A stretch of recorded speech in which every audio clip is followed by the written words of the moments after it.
We want to welcome all of you on Focus on Liberia. This is Dennis Jai, and we are broadcasting from Atlanta, Georgia. Tonight, I have my guest, Mr. Josh P. Lobbo, Jr., all the way from Phoenix, Arizona. Mr. Lobbo, welcome to Focus on Liberia. Thank you. Thank you very much once again for having me, Dennis. Mr. Lobbo is the host of a Facebook Live talk show called The Drive, and he's a member of the Unity Party. He's also a community leader right there in Arizona. He has been on Facebook. He's no stranger to Focus on Liberia. He's been here, probably this is his 4th time. We have just had a debate. And after the debate, there has been a lot of buzz about this debate. So management decided that we know a little more about those who took part in the debate because it was so spirited. And the first in the series, we want to have a spotlight on Mr. Josh P. Lobbo so that you get to know a little more about him. Next, we're going to have another spotlight on Mr. Y. Michael Gilman, who participated in the debate with Mr. Lobbo. And going forward, we're going to be having some of these spotlights. When people are rising to prominence or when people are getting to be so popular, we want to have a place to vet them so that you know them a little more, so that they tell you, because there can be a whole lot of rumors and things going around about these people. There are some people in our political leadership now who are really not known, and whatever we know about them is from rumors. We don't want to make that mistake. This young man is getting so popular on the internet, and we want to see who really Josh Lobbo is. Mr. Lobbo, once again, welcome to Focus on Liberia. Once again, Mr. Dennis, thank you very much for the opportunity to have me back here on your platform. I want to say thank you. It's a privilege to be here with my fellow Liberian brothers and sisters, so that those who need to know me and be able to have an opportunity at least to hear from me today. I mean, it's a great thing for me. Most of the time, it's all about politics and defending somebody, marketing somebody, or defending a political party. Today will be about myself. And I'm grateful for the opportunity to be here and to have this conversation with you. Thank you. And this is important because we are all Liberians and we are passionate about our country. Each and every one of us, we have our way we think the country can run better. And so we have our views, we have our political views, but it's important to know that we are not enemies. We all love Liberia and want the best for the country. So there was a lot of buzz when you had that we were having a spotlight on you. Of course, you will expect that we have opposing views. But in your view, how important it is to get to know you? Why Josh Lobbo? Why do we need to know about you? Mr. Dennis is very, very important. First and foremost, before I make any comment, let me take this time to say we must give credit to where credit is due. I want to begin by taking this time to say to our national team, the Lone Star, to our players, the coaches, and the entire technical staff, to our government for making the trip a success. I want to take this time to say thanks to all the guys, to all the players for such a performance in Freetown. Despite of all the intimidations and security concerns that were raised before the game, I want to take this time to extend our gratitude to the boys, and most especially to Ashley Williams, the goalkeeper, who saved us and gave us an opportunity to at least be in the draw for the qualifying round for the next World Cup in Qatar 2022. I want to thank the coach, the entire technical staff, and our government once again. Those guys fought, they made us proud, they gave Liberia an opportunity. And I think that is one common denominator that unites all of us as Liberians. And wherever you are, I want you to wish the Lone Star all its best. And we want to say thanks to those guys. Let's come to myself now. Why is it important for people to know me? Very simple. I've been involved in politics for quite a while now. Many people come to know me every time I get on a talk show, or every time I'm engaging somebody, whether it's in a debate or whether it's in a mere conversation or whether it's in a dialogue. After my performance, people send me messages asking, who is this guy? You know, I remember a friend of mine called Victor Kaiser. Victor Kaiser got to know me when I appeared on the Abraham Darrow's DeLong platform. I was on the DeLong platform to offer solutions to our problems. And after that, he wrote me and he became my friend. And many Liberians only get to see me when I'm on a talk show or when they follow or someone share a video of me and then they are interested. And it's unfortunate, Dennis, that at this particular point in time, I've exceeded the number of friends I can accept. So many Liberians do not have the opportunity for them to be my friends or also interact. And I also want to use this platform to appeal to all of them. There are some of them who send me messages. Sometimes I go to my messenger and I begin to read some of those messages, messages of encouragement. Some of them expressing gratitude. Some of them, you know, just giving their support. Some of them wanting to know me. Some of them wish we can be able to talk. But when you and someone are not friends on Facebook, you cannot see those messages. So I felt that today would be an opportunity for many of those people who follow the focus on Africa, or focus on Liberia rather. And those of you since the debate got everybody around the table, at least today they will have an opportunity to at least get to know me and know exactly how I got involved and where I am and where I'm going forward for. So it's a privilege to be here, and I'm grateful for this opportunity to at least talk to people that want to know me. Because there's a lot being said about me that's far from true. And let this be the opportunity for people to know the facts. We'll see. All right. Thank you so much. And we are glad that you could honor our invitation. We as Liberians, we need to know each other.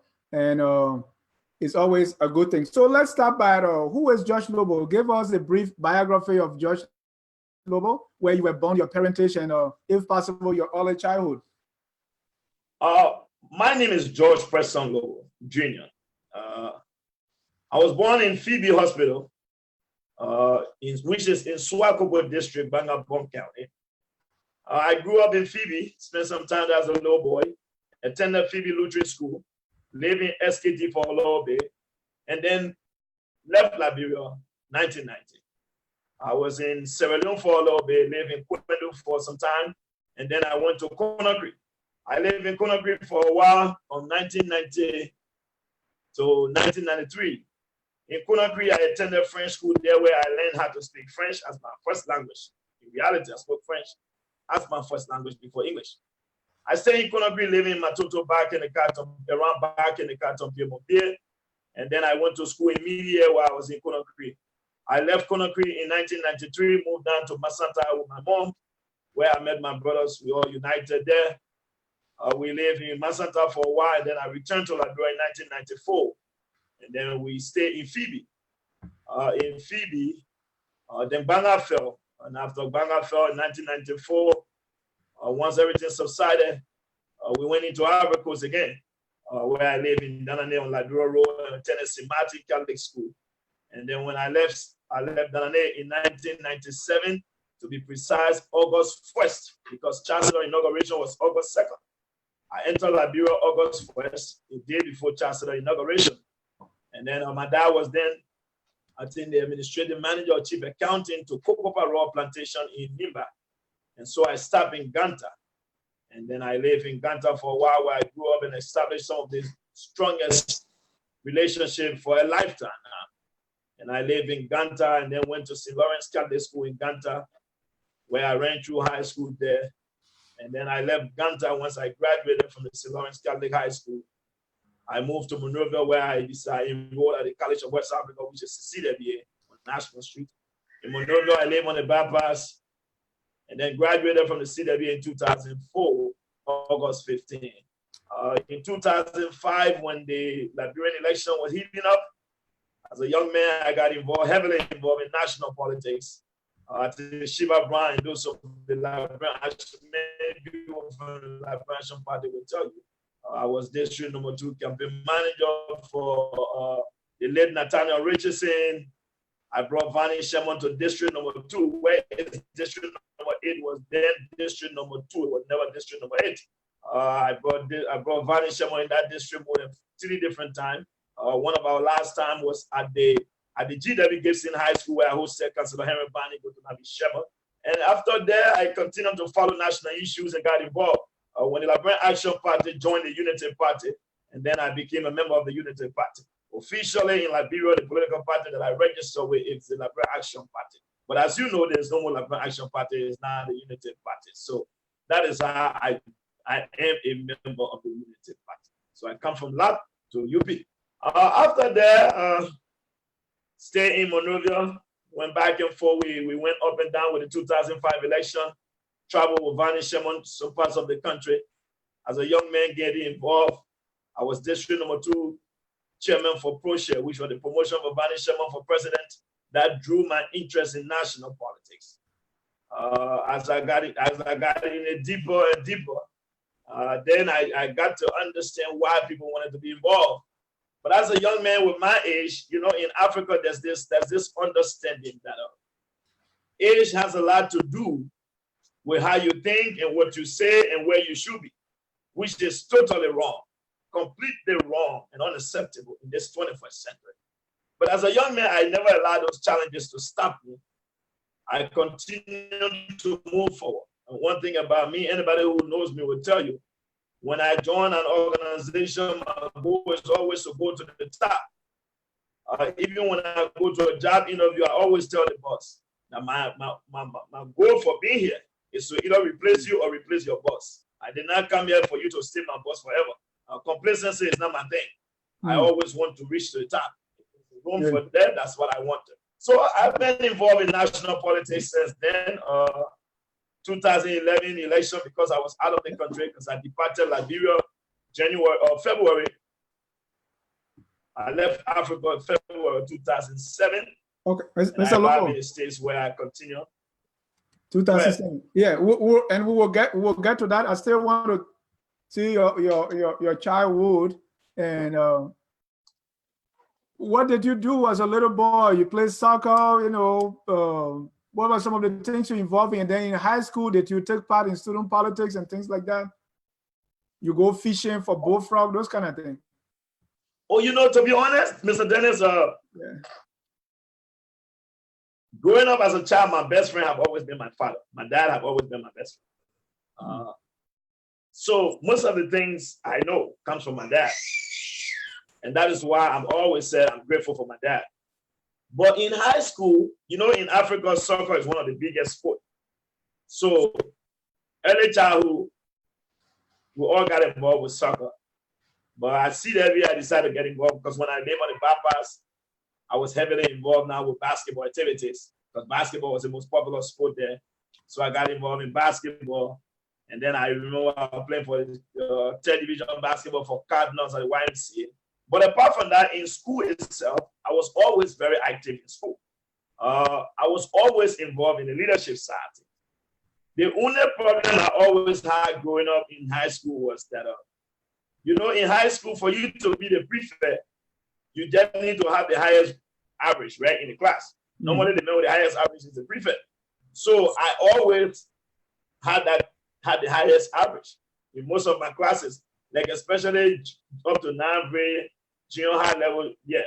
But because I was frisky and I was so young, I was the only man who was not allowed to be the prefect. They would say George Lobbo have the highest average, but George Lobbo can't be the prefect, because George Lobbo can disturb class. Even though the prefect would not put my name down, but those were things I did. But I was always on the press club. I was always in the dramatic club. Every single organization I came into the school, I was there. I was involved in the Hawa where I began community leadership and started to understand organization. The Hawa from the YMCA. I joined the YMCA in 1997, and then I started to progress on and on. And as the more I got involved, and then I began to learn about organization, especially community leadership, and I started to develop, even though I was young, you know, Mr. Dennis, most of these things you got to understand. What do you expect from a 14, 15 years old young man in school that time? When I graduated high school, I was 19. So come on now, in Africa, you know, but it's just that my maturity got me involved in national politics at that early age. And at CWA, I was always involved in the student leadership. Okay, good. So your grades were good. So that's a good thing. So now you came to the USA. You were still, first of all, early in politics. What were some of your, you talk about the campaign with Vanny Sherman and things like that. But what were some of the things that that shocked you early in Liberian politics?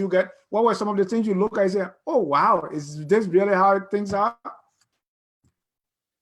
Mr. Dennis, is very interesting. Liberian politics, the more you get involved, and you come to realize that you've entered a hole that no matter what you do, you will get wet. There's no turning back. It's either you stay in it and make it better, or reach to the peak, or you just stay there and die. So that is how it is. Because once I got involved in national politics, I remember when people came on the bypass to eat, because my aunt used to sell cocoa, they will always be yelling, "Where is that Vanny Sherman George Lobbo? Where is that LAP guy?" But Liberian politics is as such that one of the things that really scared me about it from the onset was that the issue of loyalty is one major thing that I was afraid of from the beginning. And I'll tell you this story, Mr. Dennis. When I decided to contest the presidency for the chairmanship in District Number 2 for ProShare, which is the promotion for Vanny Sherman for president, we had the election at the Liberian Action Party headquarters. It was down on Buchanan and Front Street. Buchanan Street go all the way. Once you pass Broad Street, pass Asmore Street, it goes down and turn into Front Street there. The lab used to have their party headquarters right there. And what happened was that that was my very first time to really bring people to come vote for me. And I had spoken to this group of young guys from a PHP community. And they said, tomorrow we'll show up to Liberian Action Party headquarters to vote for you, George. When they show up, the guys came in numbers, right? And right before the election, the guy who I knew that I have spoken to, who brought the people for me, the guy was now declared a contestant in the race. Right before my eyes. That was the biggest surprise in my whole life. Yeah, that this man who I have been talking to, who came here today and brought those delegates to vote for me, this man is now contesting against me with the people that I supposed to be voting for me. But as God will have him, Mr. Dennis, and one thing that I have been very grateful for, I always tell people, if you really want to defeat me in an election, here's what you do. Don't let me to contest. That is the best way to defeat. If you're ever going to defeat me in any election, don't let me contest. Because here's one thing I've always known. People don't have to know me. But once they listen to me, it's different. Okay. And that was my biggest surprise that day. And that's how we went through the election. He stood against me, but I won. And then I became the campaign, the ProShare president for District Number 2, and then on and on. In CWA, I will tell you, Mr. Dennis, it was interesting, right?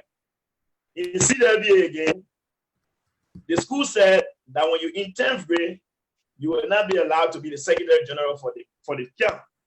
You can only be Assistant Secretary General. Or somebody asked what year I graduated from CWA. I entered CWA 2001, I left CWA 2004, August 15. That was when I was at CWA. And let me tell you what was interesting, right?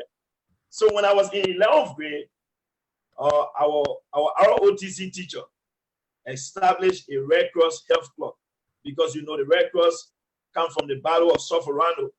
So we established that Red Cross health club, and there was an election. Now the election was between me and a guy from 12th grade. And the guy from 12th grade thinking that because he was the senior, he was going to win. And then, like I said, if you don't want me to win an election, don't let me contest. That is the only way to win. And as we went through that election again, and I won, that election stopped me from contesting in 12th grade for the CWA presidency. The school did everything possible to keep me out of the race because they knew it. Because Mr. Bernard, the late Mr. Bernard said, as long as I am vice president for administration here, George Lobbo, you will never run here. I will never let that happen because I know exactly. And if you ask anybody who was there at that time, they will tell you, say, when I left high school, when I left from CW, right, they had a program, Mr. Dennis. I was awarded the most influential male student 2003, 2004. So think about it. But I was not allowed to contest. I met the grade requirement, but they didn't let me do. So you see, so on and on, I got involved more. Even when I went to Don Bosco Polytechnic, it's just I was busy with my trip coming to the States, so I was in and out of Liberia. But the guys continued to let me again. Even the guys reached out to me to contest about it. The great Captain G, yeah, someone, a friend of mine just reminded me about Captain G. All right. And I want to ask you about your parents. What are their names? And where are they now? To be exact, my mom and dad lives in America here. And let me say this, Mr. Dennis, it was interesting. You know, my dad had the privilege to listen to the debate, and he called me this morning and said, "Please, Mr. My friend, you need to make clarification. I heard he said when Gilman said, Lobbo work in the bank, it is true. I used to be in the bank. I was LBDR bank manager in Banga, and I work at LBDR on Random Street. So maybe he was talking about me, and now you." So you see, my dad and myself carry the same name. The only difference is the middle name is H, and mine is P. But my mom's name is Georgia S. Lobbo. Both of them live in the state here. I live in the state with all of my siblings. My biological brothers and sisters all live here in the state of Arizona here. And so they are here, you know. Okay. And when they hear George Lobbo talk, they want us to enter politics, and we're going to do that, I promise you. But let's talk about your educational background. You graduated from CWA, briefly attended Don Bosco, and you came to the state. What else did you do, and what you do for a living?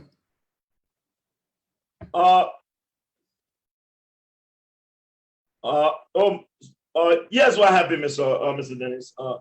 I arrived in the States in 2007, February 7th. So in actuality, for those of you who didn't get the map right, yes, on Friday, I have been living in America for 12 years, to be exact. So that means I could not spend 12 years in any one institution. The map don't add up. I've been living here 12 years. That is first. And in America, I did not go to school in America. I enrolled at the community college in August of 2009. All right?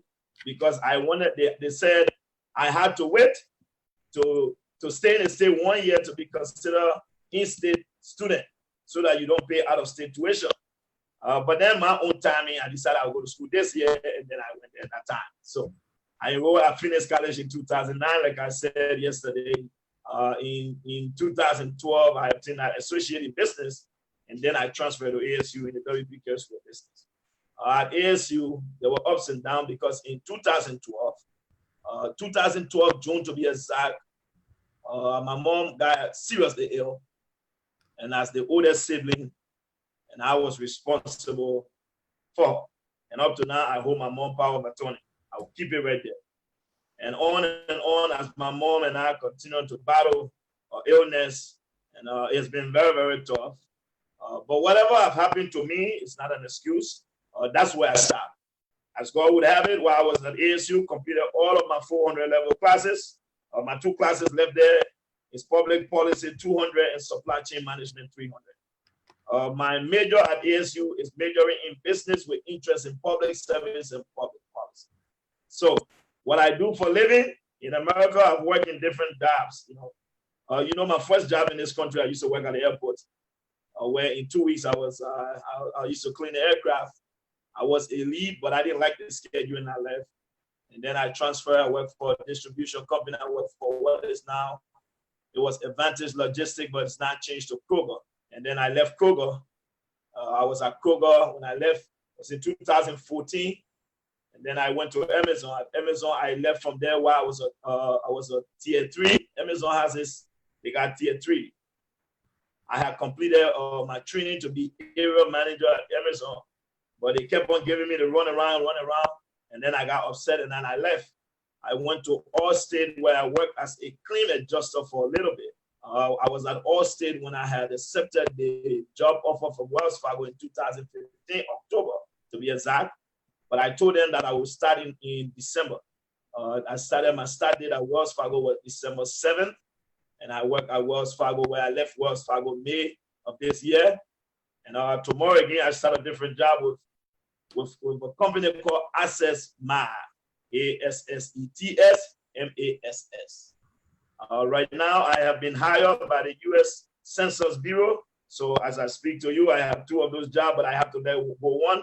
Maybe I will let go the U.S. Census Bureau job while I will keep the other one. So that is where I am right now. I work as a mortgage consultant as well, Fago. Never work as a teller, never work in a bank. And just for clarification, or Dennis, since you brought it out, Wells Fargo have 4 locations in the country. Those 4 centralized locations, one is in Charlotte, one is in Minneapolis, one is in Des Moines, Iowa, and one is in Tempe, Arizona. 4. I work out of the centralized location in Tempe, Arizona. So I did not work in the bank. I work for the bank, but I didn't work in the bank. There's 2 differences. Yes, those are it. So now I'll be working on a portfolio that the guys are trying to outsource to the Philippines, and it's a 6-month test we're running. So I will be running that program, and then we'll go from there. Thank you. You look like a very busy guy. Yeah. But what else do you do for fun, besides talking politics or working? For fun, it varies, Mr. Dennis. As a young man right now, there's a lot that comes with where I have placed myself. There's a lot of things any young man of my age will do. If I do it, it's a whole different ballgame. There are a lot of things any young man of my age will say if I say it's different. So I try to model myself in a way that people, the way they see me and based on the respect I've earned. When you are a community leader, like for instance, here in Arizona, I was the youth president for the Liberian Association, and I was an executive member for a while. It's just recently that I took a step back because I always like to give other people the chance. So all those things you have to live in accordance with how you want people to see you. Right. And because of that, what I do for fun is very limited. That's why most of the time you see I travel a lot. And whenever I travel, I have the opportunity to sit with my friends. But here, because I have a partner at home, so every now and then we'll go places. Every now and then I'm fortunate to have all my brothers and sisters here. So sometimes we have these little games nights they try to share. Other than that, if you ask my partner, she will tell you, say if George is at home, if he's not answering phone calls, he's reading something or he's watching the news. If it is not from BBC to CNN, it's from CNN to Al Jazeera. It's not from Al Jazeera, it's to TV France. Just making sure that I have balanced information and reading on different things and then following documentaries. Those are the things I do for fun. Other than that, I don't really go out that much. Okay. All right. Ladies and gentlemen, if you are just joining us, this is Focus on Liberia. We are discussing with Mr. George P. Lobbo. He's the host of The Drive, a internet TV talk show. So let's talk about The Drive and what is it all about? What drives you to do The Drive? No puns intended. Dennis, I want to say it was interesting. Whenever I take a job, I always try to give 110%. What I don't like in life is that I do not believe in the same way people would say, hey man, if I could have just done it, maybe it was going to happen. I don't like it like that. So I try to always give it my 110%. Then whatever happens after that, I don't want to have room to regret. I want to know that I did all I could. So when I took the job, I was one guy who was always open to volunteering to taking any shift. I work all the shifts at Wells. I work 7 a.m. to 3:30 p.m. I work 8 a.m. to 4:30 p.m. I work 8:30 to 4 p.m. I work 9 to 5. Every shift that they ever ask me to, I will always be willing to do it. So I took this one shift, I think it was 10:30 to 7. But I realized that my shift started at 10:30 to 7. But I'm the guy who, when I'm late for work, that means I'm 30 minutes early or 45 minutes early. So then I'm late. So with that mindset and with the traffic given where I live, I always used to leave early to go to work. And as I left early to go to work consistently, I would get involved in discussing. So I first started off with just playing music in my car while going to work. So, you know, once I started playing music in my car and I went live, a few of my friends would come on and say, oh, they'll be asking me questions. Mr. Lobbo, what do you think about this? What do you think about this? And gradually, I will be answering those questions while I'm driving to work.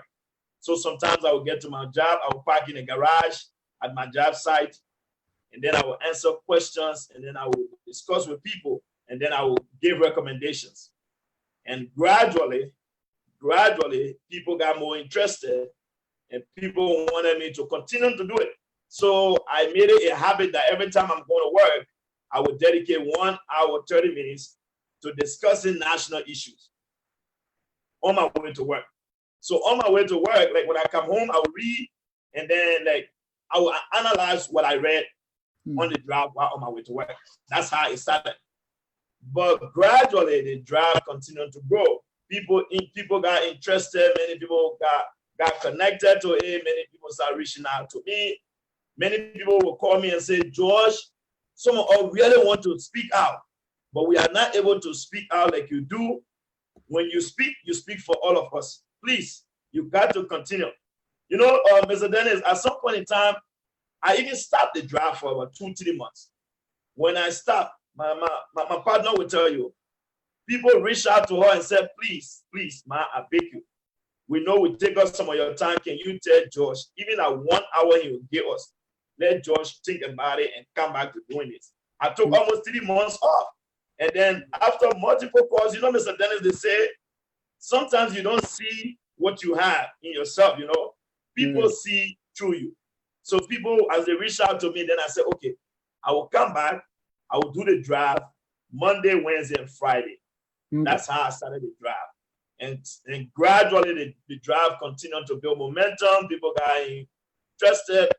People got introduced by certain people. People sent my video to other people, and those people got connected. And that's how the drive has been surviving. So as we got together, the drive, we were able to get a tablet collectively. One thing about the drive, whatever I wanted to do, once I brought it to the group's attention, all the followers of the drive. One thing someone said the other day, my friend Wilmer said, he said, you do have religious followers of the drive. There are certain people, no matter what happens, I don't care, even if the president is addressing the nation and I come on the drive, they will come on that time. I don't care what is happening, they will come back on the drive. So that's how the drive continued to strive. Right. And I think what I've made the drive popular is I've been representing the drive on other shows and doing very well for the drive. And that's where we came from. Thank you. There are a few comments coming. One of those comments is directed to me. So let me read this because whether they are good or bad comments, we got to read them. This one is from Quebec Giflor Bole. He said, Dennis, you are not a good man. You guys are the ones who putting us in trouble in Liberia, and history will judge you. So Quebec, you can give more, or when we have time for calls, we're going to bring you on so you can explain. Yes. So most of it, when I watch the drive, and what you most of the time, you are talking in favor of the opposition, and you are talking, you know, all the bad things that are going on in government, and lay out what you call the facts. What's your issue with this current government, and what you think they are doing wrong, and what you think they are doing right? You know, Dennis, before I even answer your question, let me say this to you. You see, one concept I want Liberians to get today when I get off this show is this. You know, growing up as a young man, my dad always said one thing to me, and I remember this. And what my dad said, Dennis, I want you to take note of it. My dad said, George, he said, it's a book, B-O-O-K, that makes sense, or is it sense that made book? And I was struggling. I asked my dad, I said, what do you mean? My dad said, because many people believe in life that once you know book, you should have sense. But in actuality, you can know book and don't have sense. When you have sense, you can be able to know book. And you know what? The typical example is our president today. Our president do know book. Our president holds a master's degree. Does our president have sense? That is the next question. No, but he knows book. He just don't have sense. So it is sense that made book. It's not book that made sense. But let me tell you why. Another thing about it, Dennis, is that many Liberians believe that the way you learn is by going and sitting in a class, and that is how you learn. That is how you're supposed to learn. I'll tell you, in America, there are people who are homeschooled, right? You hear the term homeschool, right? Right. And what that means is you empower yourself, you educate yourself. The more knowledge you give to yourself, you are educating yourself. The reason why many people get surprised and many people wonder how I know what I know, they think that I'm supposed to learn it in class. There are many people today that sit down, that have master's degree or BSc degree. When they engage me, they struggle. The typical example was the professor on your show, Dennis. The professor who the Liberian government sent to Russia to school. The professor could not engage me here. Why? Dennis, I have always taken the time to invest in myself outside of classroom. No one have taught me. Nobody, no economic teacher ever told me to read and understand what they mean by household income per capita per annum. There's no way, nowhere. I challenge you. There's nowhere I was taught that I need to understand the per individual capita per annum. No, no teacher told me those things. But I read and understood them because I knew the importance of it. No teacher told me to read about how Singapore turned her economy around. I read about those things. So when I read about those things, Dennis, and I know what a government is supposed to look like, and I understand the obligation and functions of a government, then I say, okay, in my country, there's a government. Why is it possible in Singapore? Why is it possible in Equatorial Guinea that a government in Equatorial Guinea is spending 34% of its national budget on social development, but in Liberia, the government cannot spend 24% on human capacity building? Those are the questions I ask. And that is how I get involved in government. That is how I hold my government accountable. Why is it today that Ghana is growing at 7.5 GDP? Liberia is struggling. What is happening? How is it that Ethiopia will place herself as the next productive capital city in factories? But in my country, businesses want to leave. Those are the things that make me to talk about government. And Mr. Lobbo, go ahead. Yeah, Mr. Lobbo, the reason sometimes people question that is just 12 years ago, when you member of the Unity Party, they didn't hear you talking about these things. Does that mean everything was okay on the Unity Party and just starting from the election or the inauguration of George Weah, things just went haywire? No, let me tell you what happened, Dennis. Okay. You see, the Liberian men, their understanding of speaking out is different. When Monoba Maluda used to insult Ellen, that was their understanding of speaking out. Right now, if I were cursing George Weah, then I'm speaking out. Some people would think I'm being forceful. To me, that is not how I spoke out. In the Unity Party government, Dennis, if you ask my colleagues that were in the government, I've consistently said, I have my own problem with the Unity Party government. And those concerns have been raised. One of the major problems I had with Ellen was financial mismanagement and her fight against corruption. But the problem with Liberians, Dennis, is that in as much as I acknowledge those things, right? When I say I have problem with financial mismanagement, that does not mean that all over the government for her entire 12 years, there was nothing done wisely. That is the Liberian problem. What I meant was there were areas and sectors in government that people were not held accountable. That money went missing and they were not held liable. That is what I mean. And you see, it's that when Ellen told the Liberian people, she said, in reconciling Liberia, I think I may have fallen short. And in my efforts in fighting corruption. But the Liberian people say, Ellen, what they said on the next day, Madam Sali said she failed Liberia. She didn't fight corruption. She didn't unite the country. Great, that's true. But let's look at the basic fact from that context. Who did Madam Salif hire to unite Liberia? And George Weah told her, say he was the unifier. So if Madam Salif hired George Weah to unite the country and gave him an office budget of $5 million, did she not make effort to unite the country? And she did. But George Weah failed. Oh, man. But Liberian people say, no, she failed. That's right? Let me finish now. No, but that's how Liberian people analyze things. They say Ellen did not unite the country.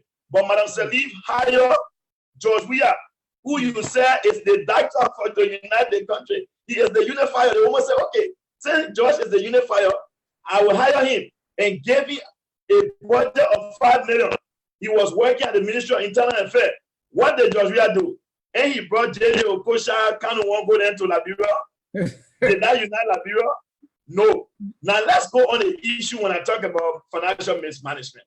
Yeah, let me, George, let me hold you, because the reason Kebe said what she said, because I'm a seditious, and she's not afraid to. Kebe is one of my biggest supporters, my big sister. So when she felt that, according to Kebe, she felt yesterday that when the questions were on Friday, when questions were coming to me, it was fine. Questions for Gilman, there were problems. I told her, I said, no, pieces. You always got to respect these things. I mean, he did his best, and I give him credit. You know? Right. So let me conclude on the issue of financial mismanagement. I'm coming, because this is one reason why our political dialogue is so polarized. Because the format of the debate, I was not even asking questions. I'll make a statement, and I let the two of you go at it without me coming in to even ask a follow-up question. So that was the Lincoln Douglas style debate. So sometimes we have to take the extra time to educate, people that admire us, because we have to come to a place where we talk about the country. But if you talk about Sidish or George Weah, or if you curse George Weah, then you are good, or you are opposition. If you say good of him, then you are Sidish and all that kind of thing. So we should also go the extra step to be able to explain these things, because the idea of governor does not start with one person. Ellen, we were all, talking against, she's gone, it's George Weah. Tomorrow, George Weah will be gone, but the country is going to stay. So, Kebe, get your facts straight. I don't know what makes somebody a sedition or not sedition. I'm in America, and I'm not part of any political party. So you see, Dennis, right? Now let's go to the issue of corruption. Many Liberians do not understand when I talk about financial mismanagement, right? What happened to Noka was wrong, was completely wrong and unacceptable. Okay? It is true, Ellen took. It was corruption. That's what you're saying. Yeah. Okay. And Ellen took responsibility for it because she was the president, right?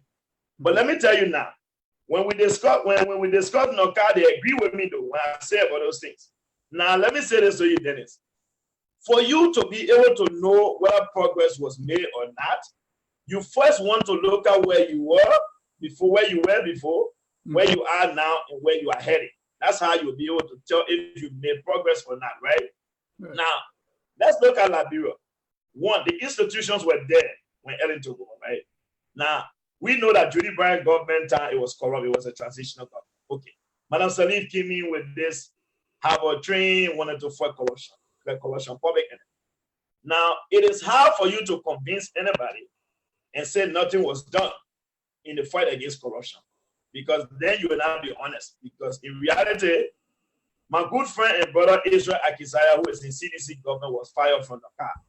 Now, the former deputy police director, Madam C, was fired because of gasoline. Now let's go to the former managing director at the RIA, the former managing director at Freeport. Let's go to the typical example. Abu Kamara, who was just elected, he was prosecuted and found guilty during Ellington. But you still want me to believe that nothing was done. Now let's go further on Dennis. You see, to fight corruption in Liberia, and like Madam Salif said, Ellen was playing dual role in Liberia. You see, Ellen wanted to maintain this posture in the West, and she's the queen of the West. That angel, Africa's first female president, she wanted to keep that title.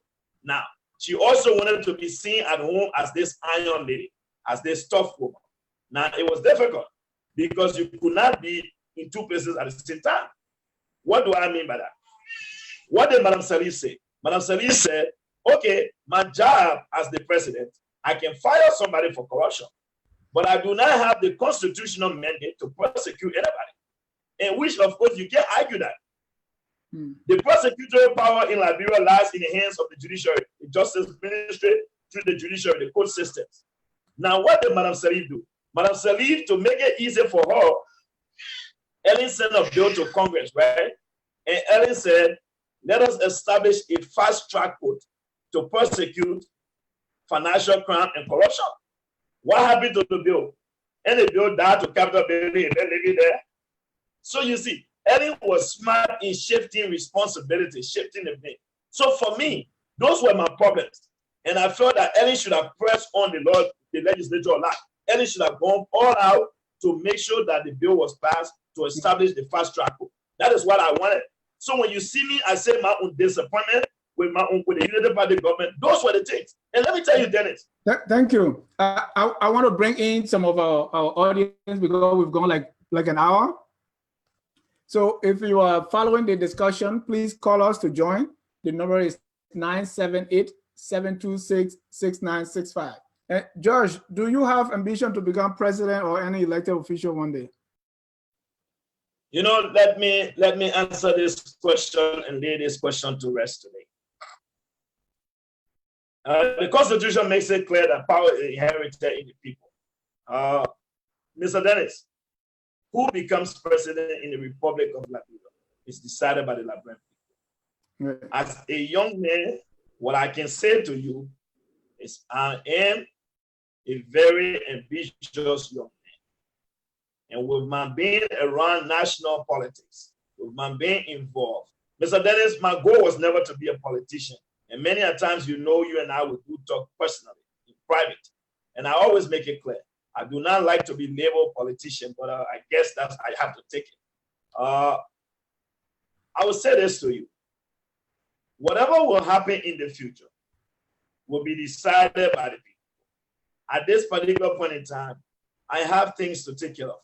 I have a young family. I'm a young man. I have some growing up to do. I have educational ambition, and I have personal career ambition.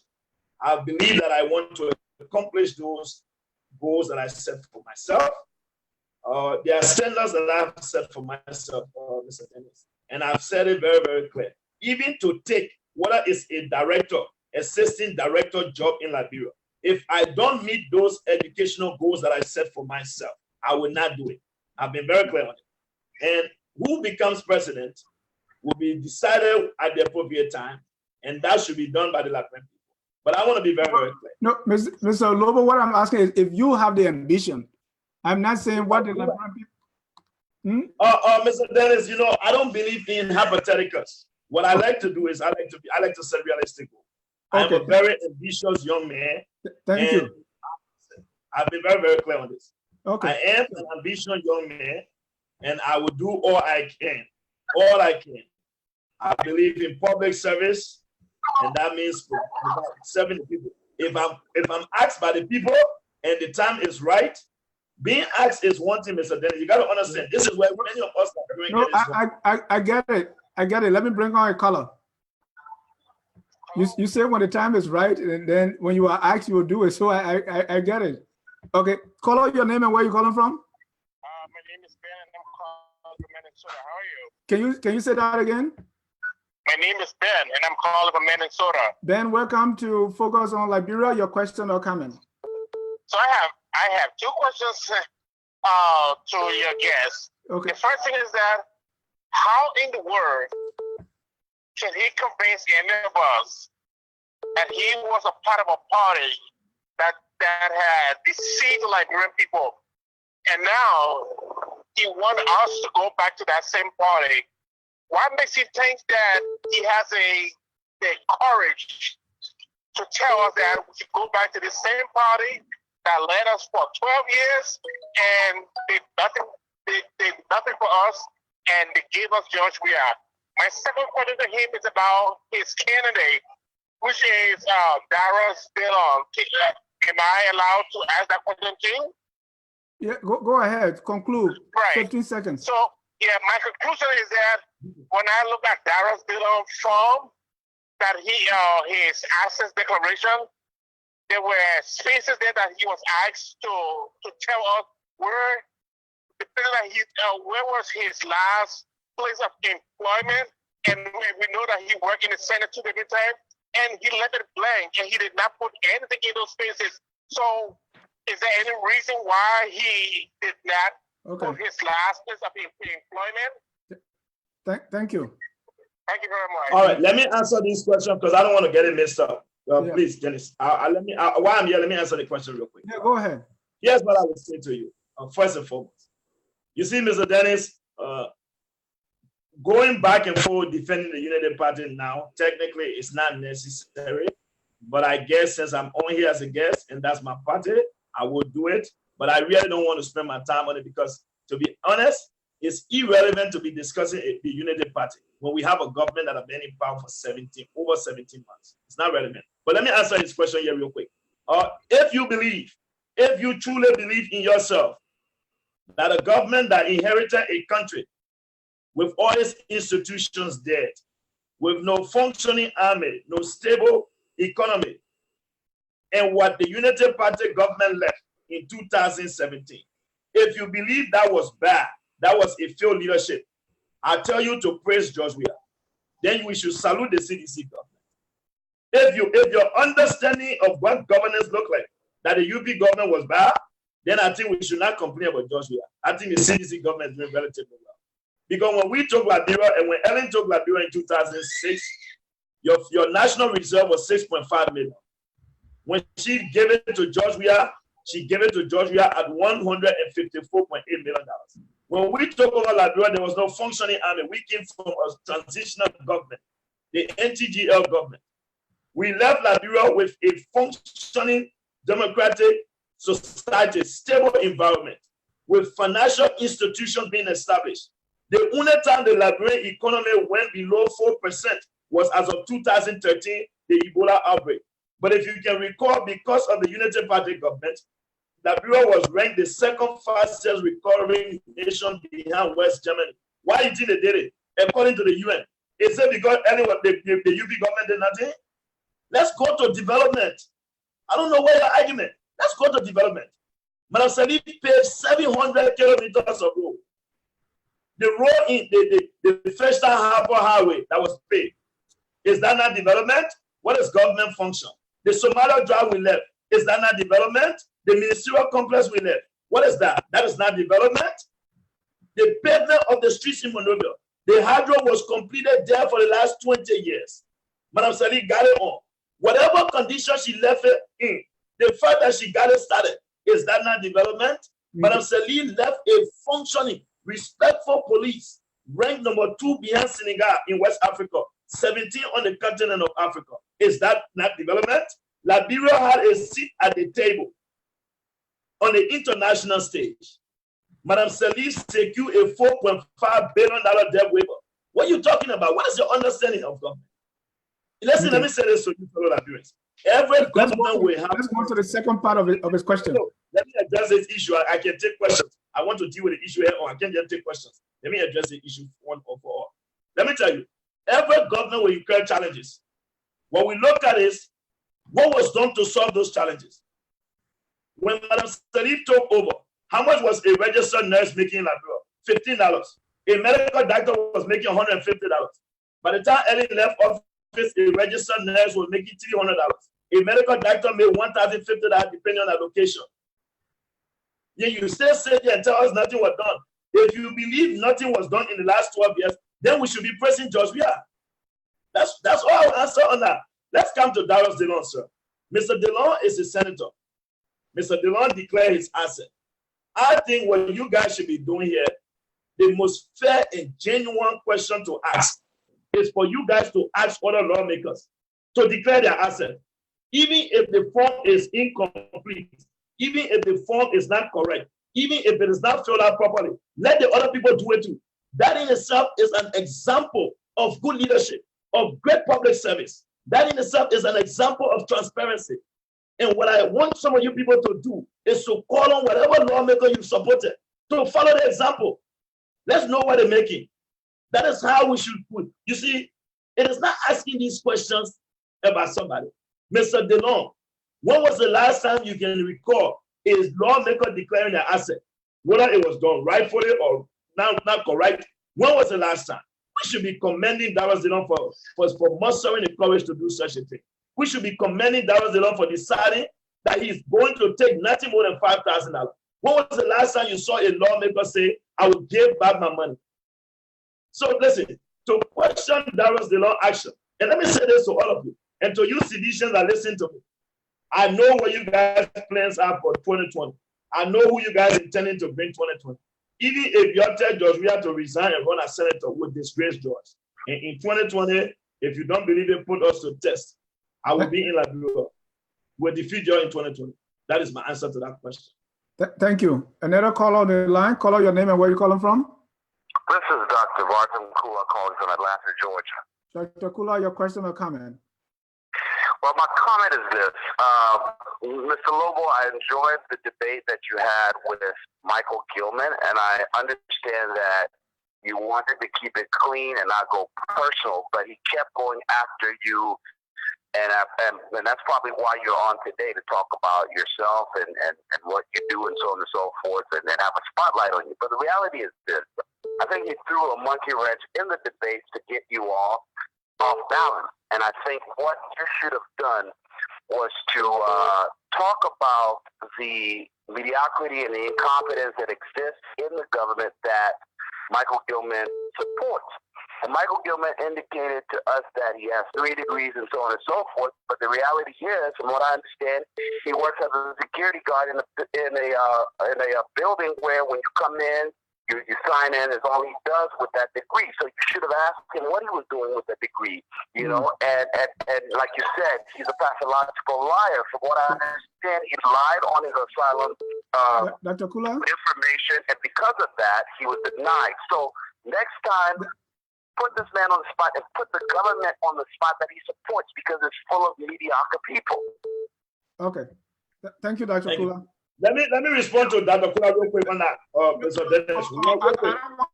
I don't want us to make this about Mr. Gilman. No, it's not about Gilman, but that's something that he brought up that very important. I want to clarify. I wanted to clarify. Let me finish because. Okay, take the next call. I'll clarify. We'll bring Dr. Gilman for a spotlight, and he can be asked those questions. Okay. Okay. So next caller. Hello. Yeah, are you talking to me? Oh, Dr. Kula, you still there? Yeah, I'm still listening. Okay, thank you. You let me, to the next person. Okay. Let me take the next person. All right, Bye-bye.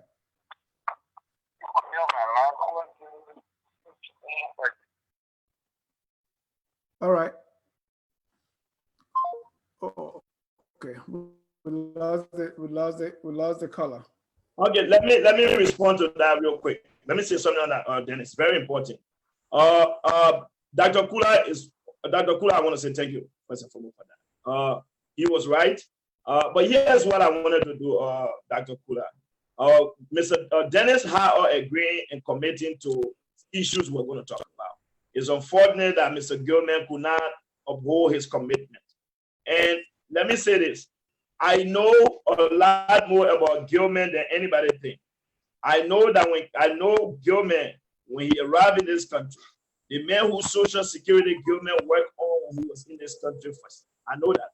Gilman does not have a degree. I challenge Gilman. It has been made clear Gilman does not have no single degree. I challenge him. And when he come on here, I will follow him again. I made it clear today to him. Gilman does not have a degree. He is a security guard in Michigan. He is responsible for the division in the Grand Jury Association, which led to the formation of the GGAAD, led by Fred William currently. I know a lot more, but I didn't want to make this about Gilman. It was about exposing the GD Hard Talk show. That is all I wanted to do on Friday. And I'm glad I was able to do it. To lay Gilman to rest, here's my advice to you, sedition. I have disposed your body. You people can take it and do whatever you want to do. Like I said, my job has been accomplished. I exposed Gilman, and prove to the world that he is a pathological liar. To those who he has been misleading, my goal is to make sure that these little elements of deception, that they do not survive. And I'm glad that I was able to do it on Friday. And that mission was accomplished. The seditions cannot take their body and dispose of it. I don't need it. It's overweight. I'm moving on. Dennis, when you find another sedition that you think, call me. That's what I do. Okay. I don't want us to, Mr. Lobbo, I don't want us to make this about Mr. Gilman. No, let's move on. Yeah, let's move on. Let's move on. Our Liberian discourse. Let's talk about this advocacy on the internet. What is your take on this advocacy? Is it actually advocacy, or is it just opposition who are just, because there's nothing wrong with being partisan and talking about critiquing the government, but when you say advocacy, that's a little different. What's your take? I refer to it as advocacy. People are advocating for the rights of their fellow citizens, for the better living standard of our people. So I see that as advocacy. People are speaking out against a government, especially a government that signed a social contract that is supposed to fulfill its commitment to the people. And when the government failed to do it, you have us speaking out. And that is why we are saying. And let me say this to many Liberians. One thing you guys don't understand, some of you guys are getting mad. You need to understand, we have better candidates in the race. We have competent people in the race. Even if you didn't want the Unity Party, you could have gone for Cummings. Even if you said, or you didn't like Cummings, you could have gone with Bromsky. There were many other options you had. Now, the Liberian people settled for George Weah. George Weah promised us change. Mr. Dennis, we know what change is. When our economy was struggling, if we were recording budget shortfall, when you promise us change for the better, that means when you come, you put in place fiscal discipline measures. You do not come and increase wasteful spending. You do not come and widen the budget shortfall by double what it was. You cannot tell us the education system was not better under the Unity Party, but LU teachers were getting paid on time. Now you can't, LU teachers can't get paid on time. The students have to protest for before they get a test. You cannot tell us the healthcare system was a mess, was a complete trash. Now you come, the hospital that Ellen built in Tabata, you want to take equipment from there to bring it to JFK. This type of deception is what got the advocacy going. That is why people are speaking out now. If this government had come into office and was doing what it promised to do, you will not have people talking. Right. No, politicians will always talk, though. People that are on the opposite, because the whole idea of being a political party is you want to make the other party or look bad so you can have power, right? No, Dennis. So Dennis. Let me finish. Dennis. So you can do all you can. I'm not saying the government is doing right or wrong, but I'm saying if you partisan, you're going to critique the government no matter what. That's what you are supposed to be doing, because it's all about power. Yeah, but Dennis, let me bring you to a point. If you remember, and many Liberians that bear me witness, when the incident happened in District 15, and I was on Seku's show, Seku and I had an argument, and Seku said I should have used it to my advantage as an opposition. I did not use it to my advantage. What I said was expressing my sympathy for those who got hurt and talking about those people. It was never about a political party. I could have exploded it if I wanted it to my advantage. For instance, the 3 days free call that was taken away, I could have used it from a political perspective if I wanted to destroy this government and say the government is using it to calm down, to suppress the people right. The government don't want people having access to the information. I never said that. When I talk about it as it relates to the economy and its effect on the people's life. And this is one of the reasons why you see sometimes when people say I'm a politician, I say, no, I'm not a politician, because a politician will use every opportunity they have to make the government look bad. But what I have said consistently, all I ask this government to do for me, do the right thing. If you do the right thing, we'll be fine. When President Weah addressed the nation during his first State of the Union address, Dennis, go on my Facebook page. I wrote and said, I am proud of the president. His speech today was great. When the president appointed young people in government, I even went on my page and said, thank you, President Weah, and challenged those young people to uphold the confidence imposed in them by our president. So people think that because we come from the opposition, even when they're doing bad, we talk about it, I mean, we're against it. No, you are doing bad. That is all it is. No, that's good. And I have the same caller calling back to talk about Darius DeLong. But my thing to you is, since Judge Weah has been in power, has he done anything right in your view? To be honest with you, when you say has he done anything right, when you do something right, Mr. Dennis, it has to be from point A to point B. You, like for instance, you make a policy pronouncement, the policy pronouncement goes through, and we see the results. Right. So, for instance, the pronouncement of the free public tuition, right? That intention was a great intention, okay? But the reason why you can't say it was good, it did not work. He has no money to pay for it. So the policy was dead upon arrival.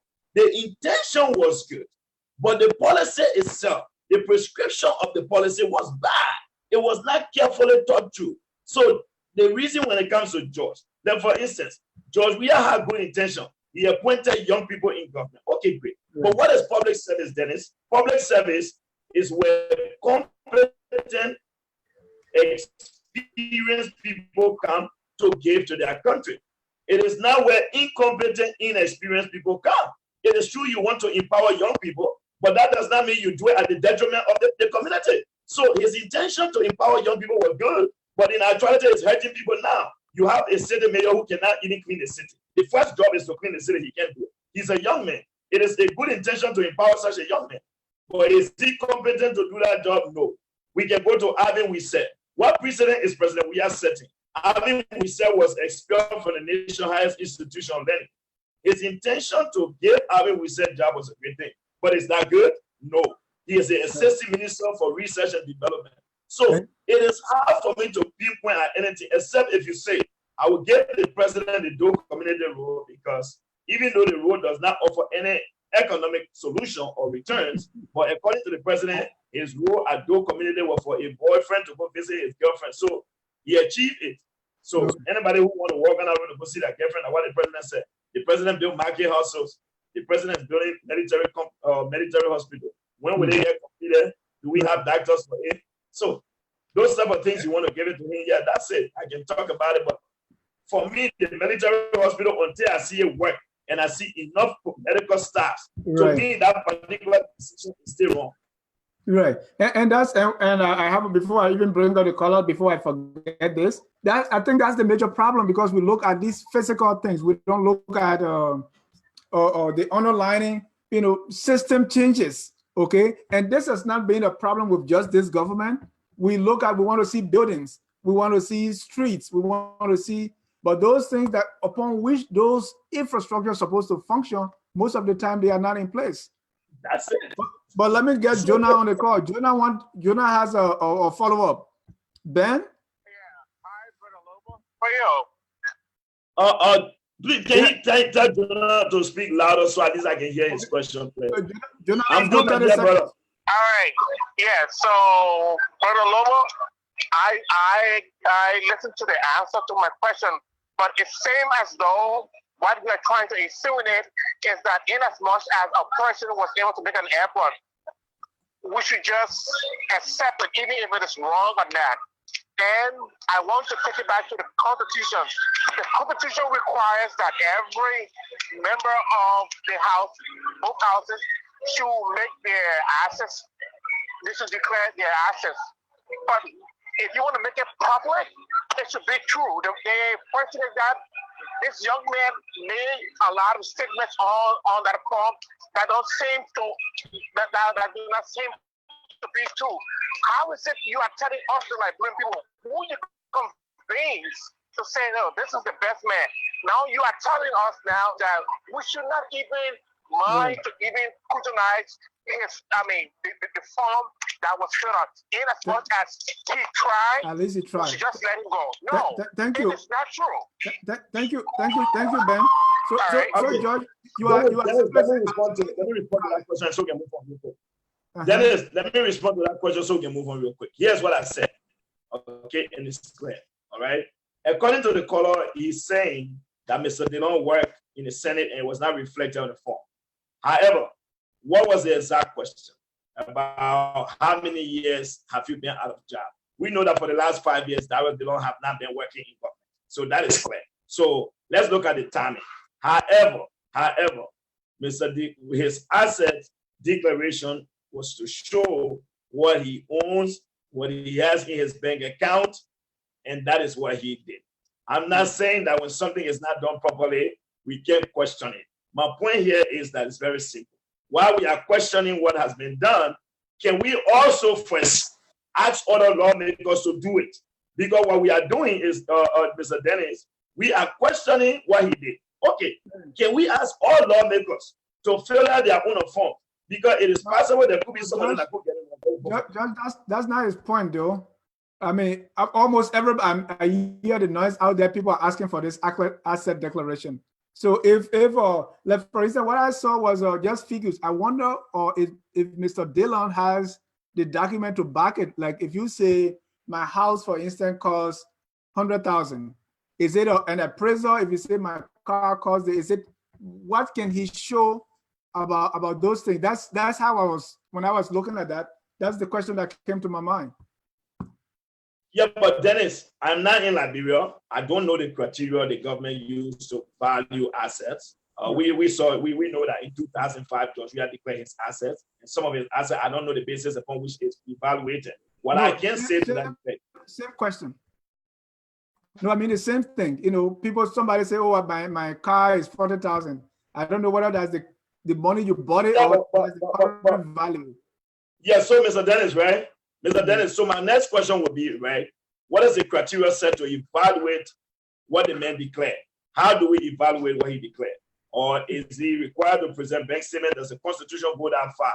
My other point I'm trying to make with Dr. Dillon asset declaration is that the caller's concern was with regards to his work, his last place of work.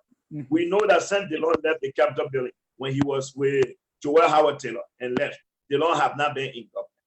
Dillon said he could not compromise his integrity. That is what it is. Okay. Let me take another caller. Caller, your name and where you calling from? Hey, my name is Pape Flomo, and I'm the host of the Flomo Show. How you doing, my brother? I'm great. How are you, Pape Flomo? Welcome to Focus on Liberia. Your question or comment? Yeah, I'm going to make a comment. After the comment, I'm going to ask a question. Okay. You see,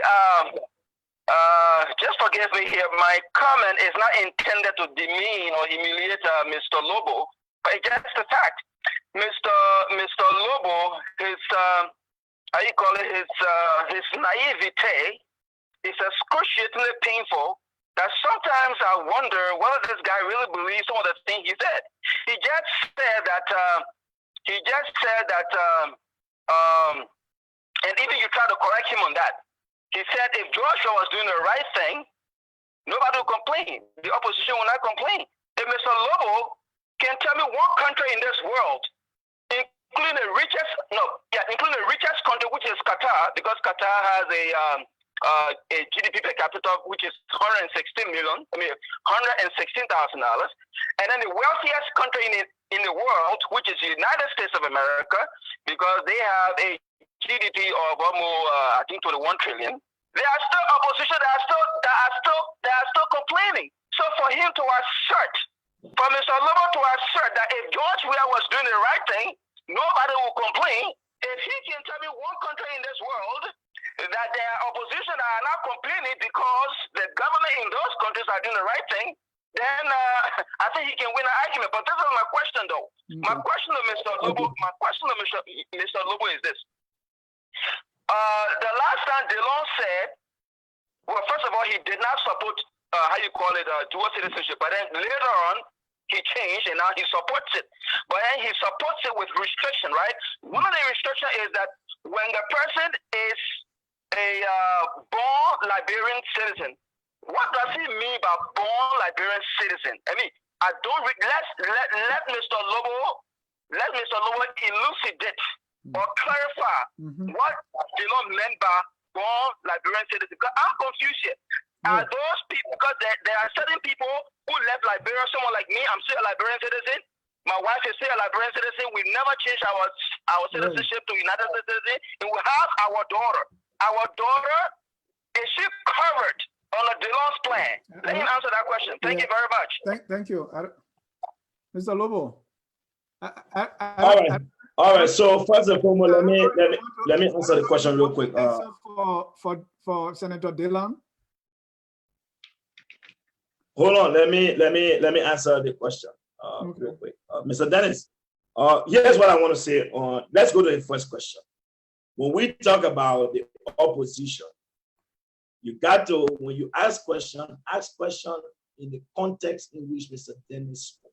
Mr. Dennis' question was, what have led to the huge number of advocates on social media? That is my answer towards that. It does not mean that there will not be opposition. The opposition will always point out the government ills. But the question was, what have led to the huge number of people or advocates on social media? And it is because of government poor performance. It has given more people the strength and the courage to point out those ills. That is what is happening. So if more have been done, there will be less people involved in advocacy. That is what I'm trying to get you to understand. Okay? That is what I meant by that.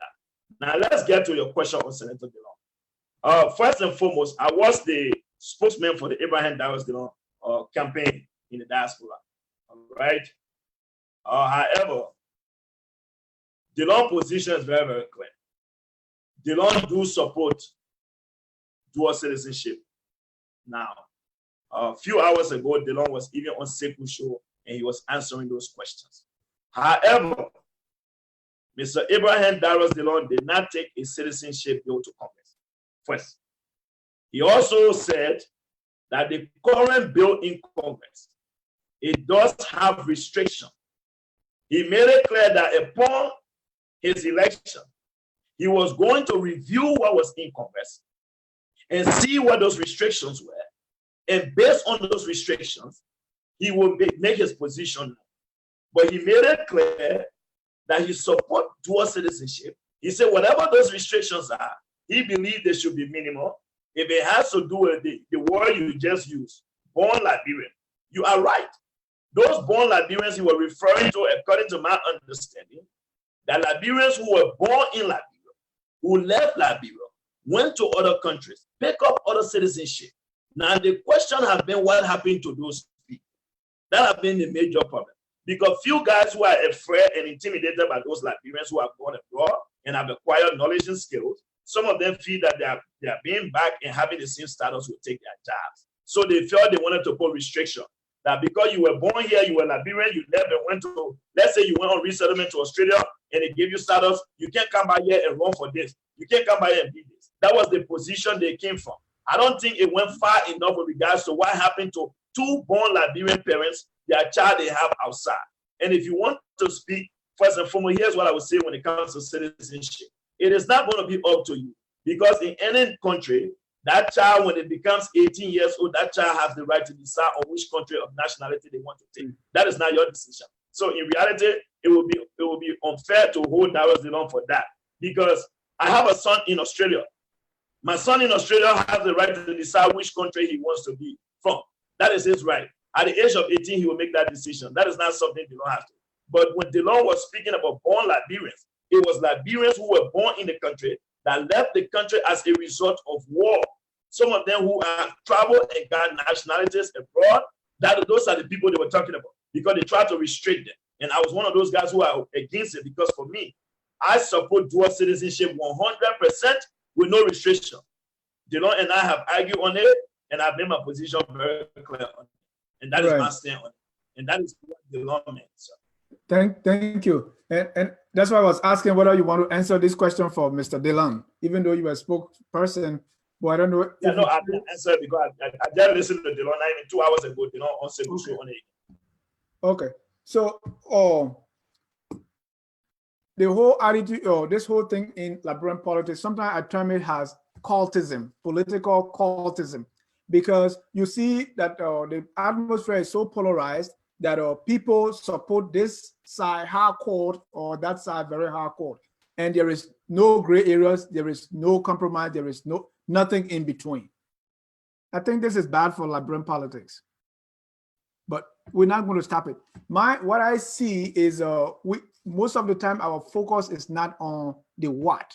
We want to change people, but we don't want to talk about the system. What is it that needs to be changed? Because if those fundamentals are not changed, even you can take somebody said Jesus Christ. Why aren't we talking about the what? Most of the time we are talking about the who. Let me tell you, Mr. Dennis. Okay. Now, let me just use the issue of dual citizenship real quick as a very good example on the what, all right? When the guys proposed the dual citizenship bill and they had restrictions, I was one of those guys who challenged ULA. And Mr. Dennis, to be honest, I've told the Liberians in America, ULA is like the AU. It's like an organization on paper but does nothing for its people. That's all they do. They sit down, they get to meetings, they take pictures, they dance, merry-make, and leave. That's it. That is all they do. Because in reality, right, Mr. Dennis, there's in no way, it don't make sense to me that Liberians in the diaspora will contribute some 330 plus million to Liberia's economy annually, and a government will sit down in Monrovia and disrespect us. It's impossible. That don't make sense. But I don't blame the government. I blame the people we have leading us and representing us. This is why even I thank God I have the ULA chairman following here, Mr. George Toto. I've told them all over that you guys have not made a case. Let me tell you what I propose, Dennis.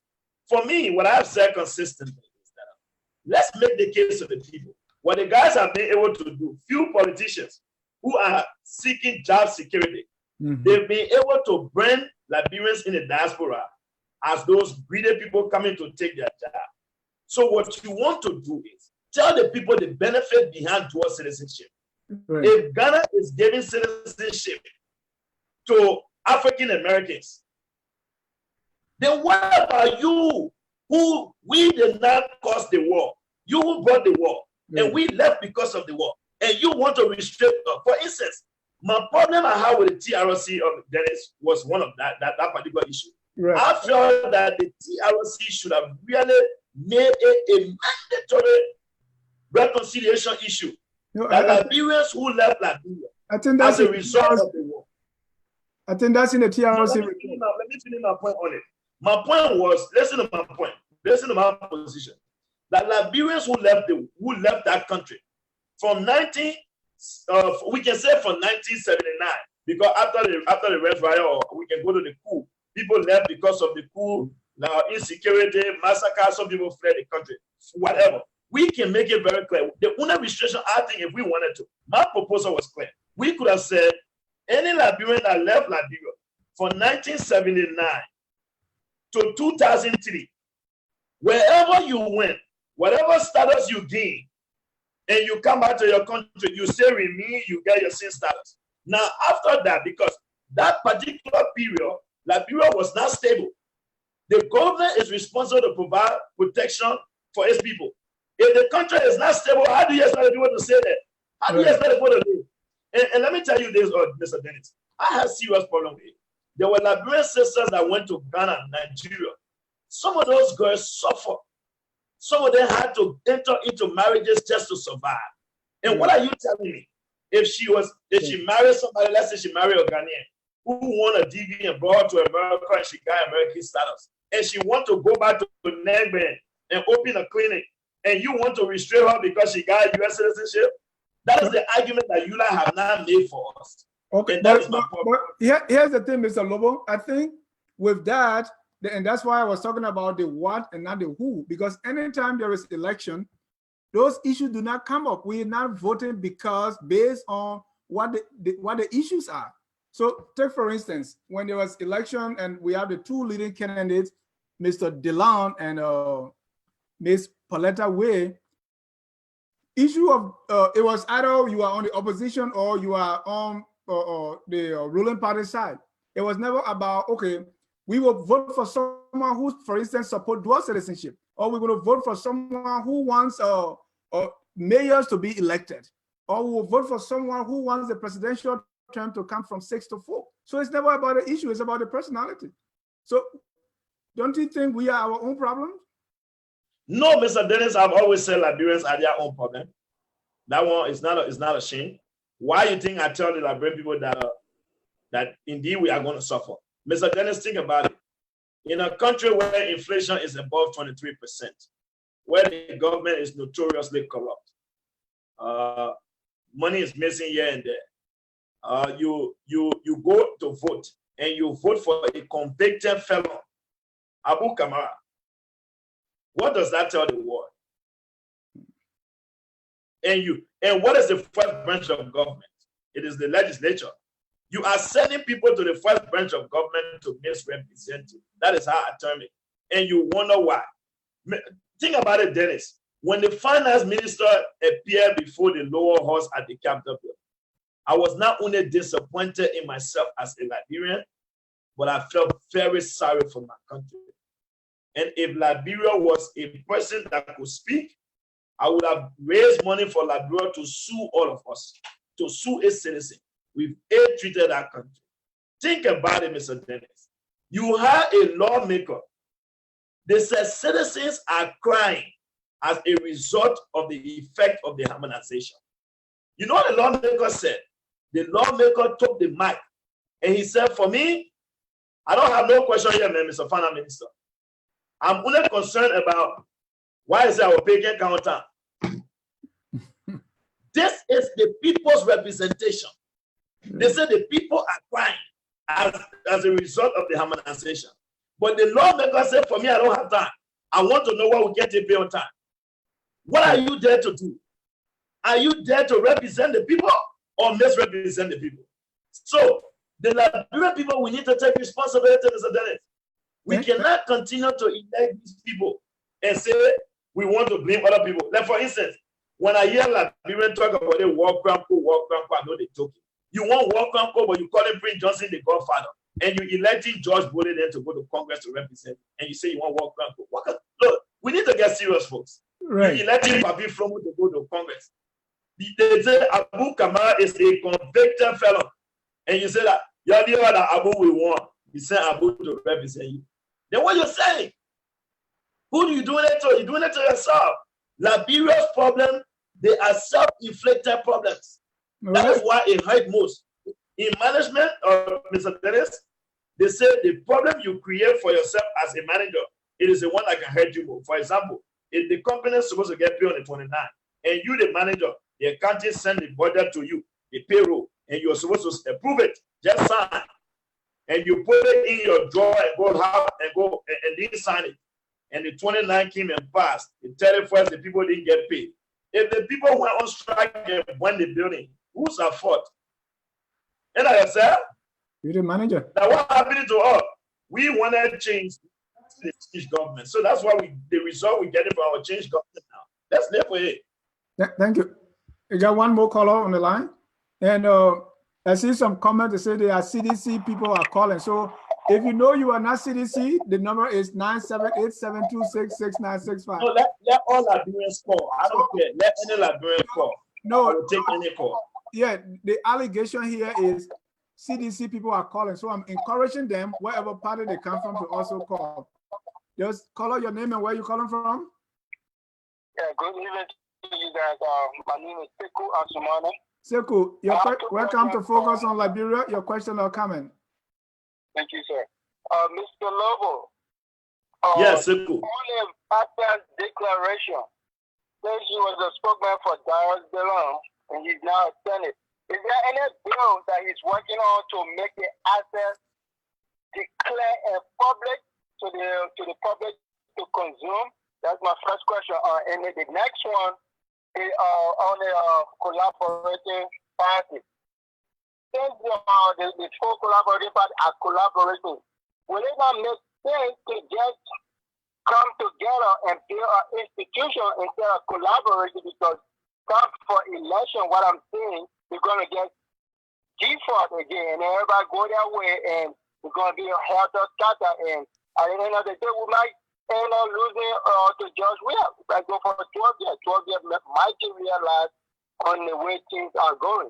So why is it that the two collaborative parties cannot just come together and build an institution? Thank you. You have question on the collaborating party and also. Let me answer. Before I answer the question, let me say one thing real quick here. There's somebody here who said he was in CWA, whatever his name is. I know Vasiki Son Kamara. Vasiki Son Kamara. Let me ask you, if you want, I'm not going to waste your time. Let me give you some basic facts on CWA. I want you to go to the Ministry of Finance. Ask for one Shadrach Washington. He's a finance. Shadrach Washington and myself was in 10-2 at CWA. I entered CWA 2001, 2002 school year. I was in 10th grade. I was in 10-2.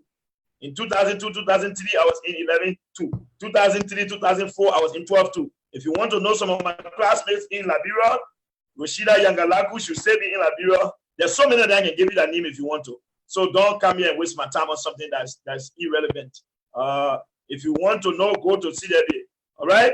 If you were in CWA, I was there in 2000. And I was the Assistant Secretary General for the Student Council government. So check. And if you know Prince Maulo Cover, Prince Cover was in CWA that year. You were in 11th grade.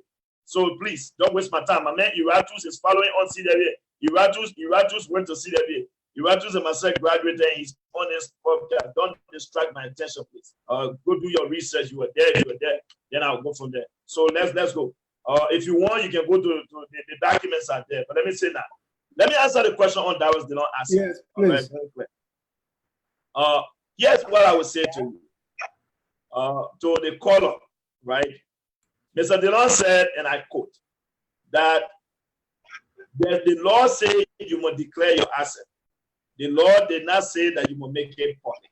His question was whether Dillon would draft a bill to make the asset declared public. Technically, you really don't need another bill. Let me tell you. If you read the Freedom Information Act law that was passed by Madam Ellen Johnson Sirleaf, technically you should have access to it because those information, they are public information. So there's no reason why we should not have it. And when George, this is why you see President Weah place a gag order on his asset declared. Because in reality, you're supposed to be able to go and ask for it and get it. It is a public information. So we don't need to pass another bill. We already have a law, the Freedom Information Act, that gave us the right to go to any ministry and say, listen, I want to see what in the ministry budget. I want to see how you're spending the money here. It is the law. You don't need any other bill. But the Lord said he wished it is a moral thing for people to do. And sometimes we Liberians, we get things wrong trying to make a moral argument from a legal argument. And I can't really get into the morality of things because I only trusted that was the law. I stood by him. I campaigned for him. What Dillon did, he did it as an individual. He is calling on other lawmakers to follow his footsteps. I hope they will listen to him. Now, let's come to the CPP. Folks, I want to take this time to say to you, officially, I am not a spokesperson of the CPP. No. But I am a member of the CPP. I am a member of the Unity Party, and the Unity Party is within the CPP. Here's what I want for all of you Liberians to know. We are in 2019, folks. Please, election will be 2023. The general election for president will be 2020. Okay? We have a senatorial election in 2020. The CPP, according to my latest information, because I speak to people within the arrangement of things, the CPP is working now on finalizing a document that they will take to National Election Commission that will make them to be one body. What I mean by that? That means moving forward, once that document is signed by all four political parties, the Liberty Party, the Unity Party, the ALP, and ANC, nobody will be allowed to register any candidate. They will register under the CPP. That document is in its finalization stage. I want us to be patient. These guys who came together, we all know that we cannot be talking about institution, and do the same thing others are doing. Right. They will get it right. It is still early. These guys are working on things.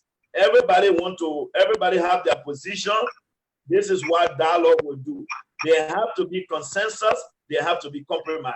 And I think you guys, while it is true you people want to see this work, while it is true, I know that you guys are eager to see it moving forward.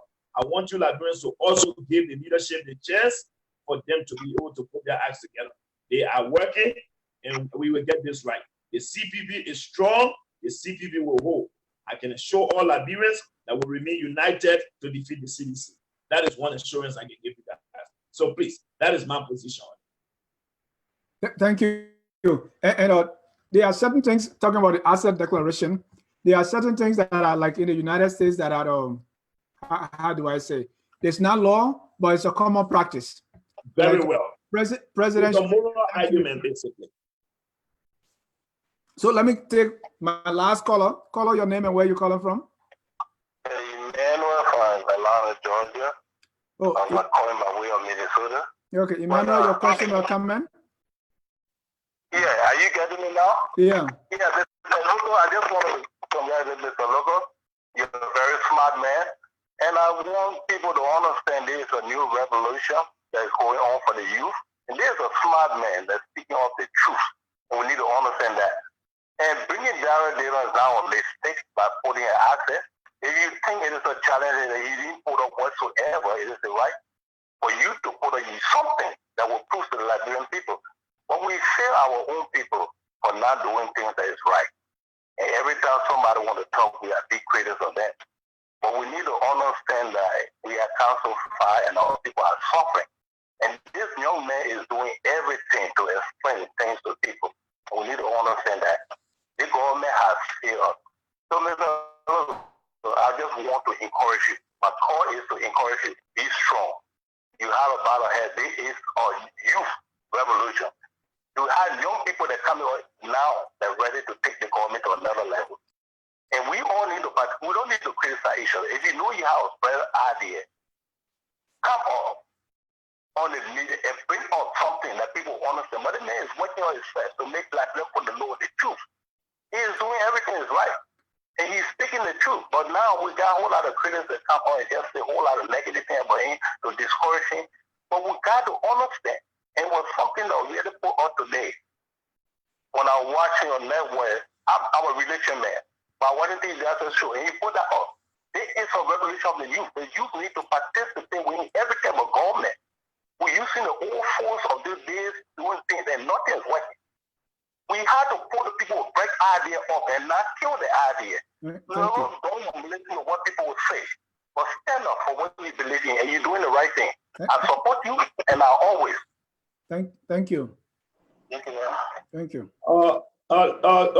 Dennis. Yes. Dennis. Yes, sir. Dennis.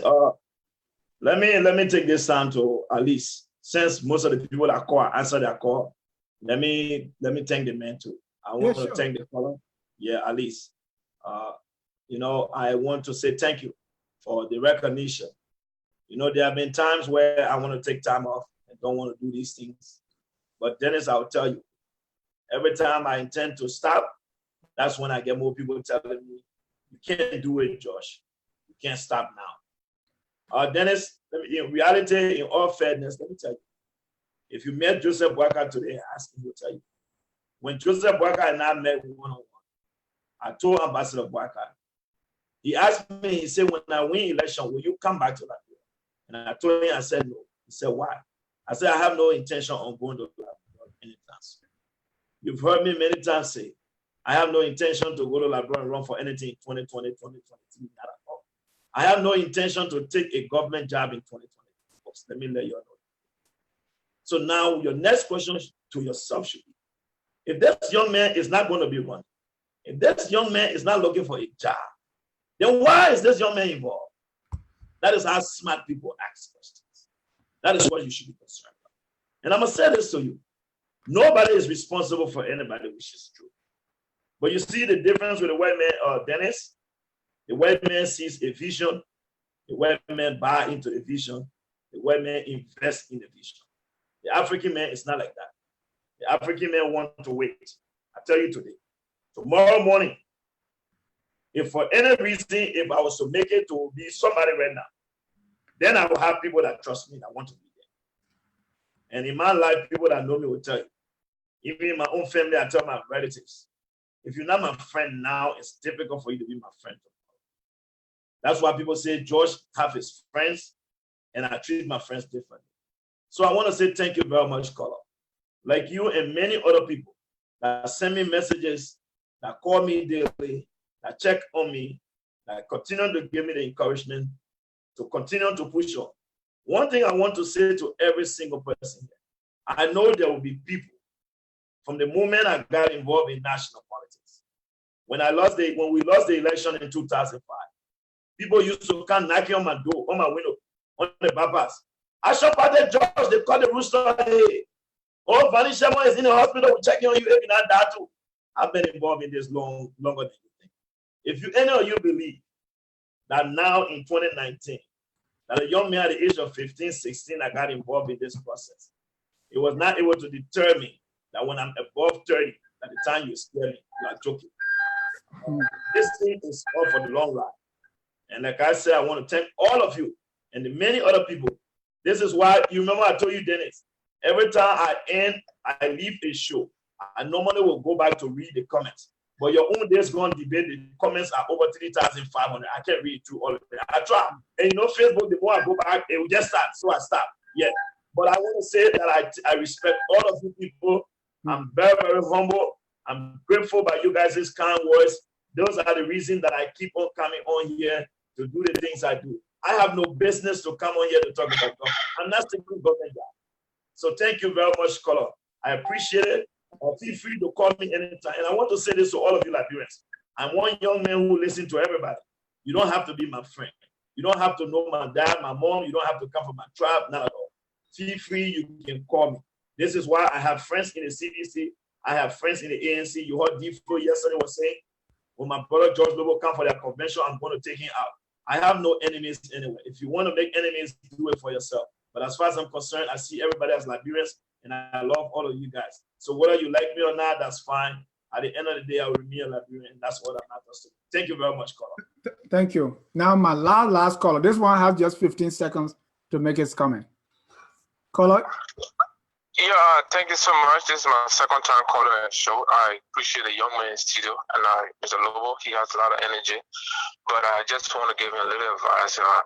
This is a politics. What he's talking about, we all came the same way from Action Party to Unity Party, and we all met in the United States. But he has some contradiction in dates and times. He continued calling for CW. The time he called, that's the time we had the leadership of CW, head about Devin Maximo, that contested against Chef Ibrahim Sakho. And, that was 2001. But however, I just want to tell him that in this public discourse, he should give more recommendations and suggestions and more criticism. We have had a lot of criticism, so the policy recommendation I would need for him many times, whether the government take it or not, but at least those recommendations should be on the table. The government should see it as a way, as a recipe to good governance and transparency and accountability. Thank you so much. Thank you. Go ahead, Mr. Lobbo. Mr. Dennis, like I said, I think I just wrote a comment here calling. I gave the guy some classmates of mine. I'm not going to get back and forth with this guy on this school thing, Mr. Dennis. Mr. Dennis, when I left Ganta in 2001, I moved to Monrovia. I entered CWA. Listen, I was the first 9th grade graduating class for St. Lawrence Catholic School in Ganta, up the hill. So I entered CWA in 2001. 2001, I left CWA 2004, August 15. Our graduation was on the University of Liberia campus. And as anybody knows, like I said, well, I don't have to go back and forth. Right. I just call out my man Shadrach Washington to kind of help you out because I don't know what you're talking about. But I'll say this to you. That is a distraction. If you talk about whenever I come on this platform, I should give solution. Then, Mr. My friend, this is your first time probably following me because I've done just that consistent. Every time I've come to speak out, I've always made recommendations. I've always talked about policy. Even during a debate, for example, when we were asked about the free tuition policy, I was a guy who said that the policy was not right, It did not make sense. It did not add up. And I also said that the best way we could have done it was to engage in a comprehensive educational reform. What do I mean by comprehensive? Meaning looking at the total package. We first wanted to look at the hiring process. Who are the teachers? How do we hire qualified teachers to teach our people? How do we provide incentives for those teachers? What are advancement opportunities for the teachers that we hire?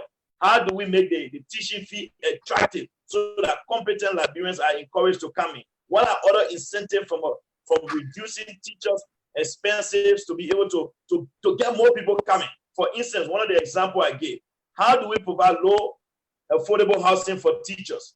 What are some of the things we can do? If a teacher can get a low affordable housing, right, and a teacher have free insurance, or if we make healthcare free for all teachers and nurses, that means the teacher expenses will go down. So even if we pay a teacher $300, that is what a comprehensive package looks like, sir.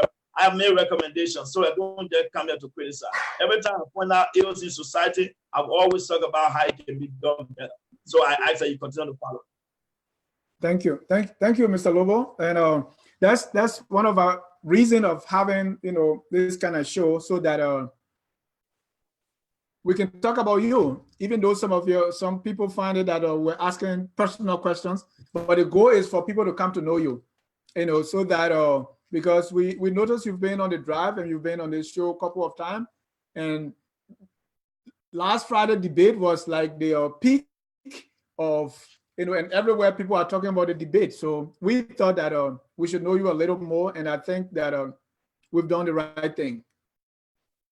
Now that you are, and you have no political ambition, when you're ready to run, just let us come back here on Focus on Liberia, and let us be the first to know.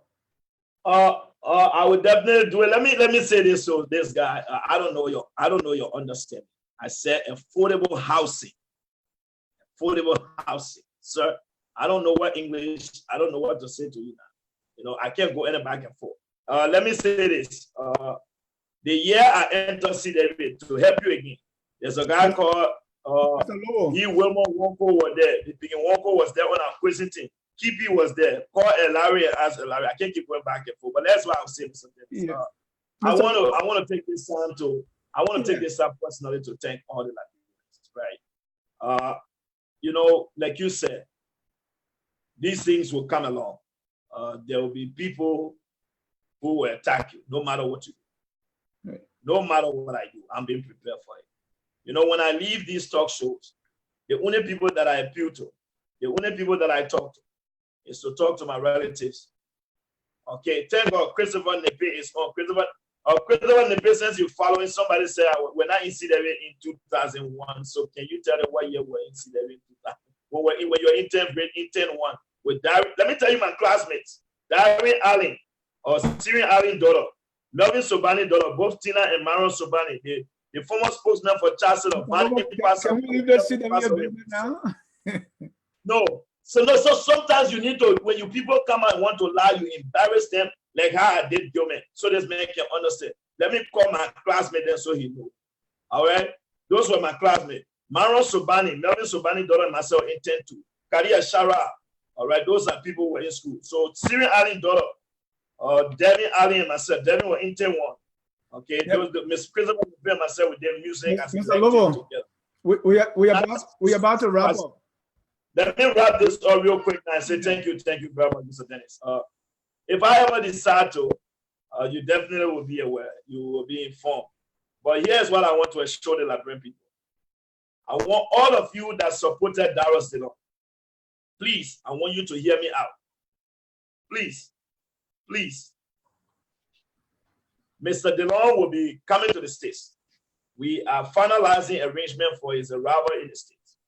Mr. Dillon will tour few states. All right? Not all. And if you want to see the senator, we'll do our best to put the information out as soon as possible. So that way you can get your tickets ready. So you can come to interact with the senator if you want to see him. The senator is coming to the States. He is going to be launching a major project. The senator has decided that for him, rehabilitation is his priority. He believes that there are too many young people in the street that needs to be rehabilitated. and he wants to focus on that for this short term. And that is something we'll work towards. I want to say to all of you, well, we are grateful for your continued support. And personally, I can't thank you guys anymore. I'm very, very grateful for all the support that I received from you. You guys have been incredible. You guys have been very supportive. There are many of you people, even though there will be people who wish to see me fall, it has been difficult. And I know why. Many seditious are wondering. Many seditious are afraid. The seditious is like they've been trying. They stood behind their Goliath, Prince Sherry.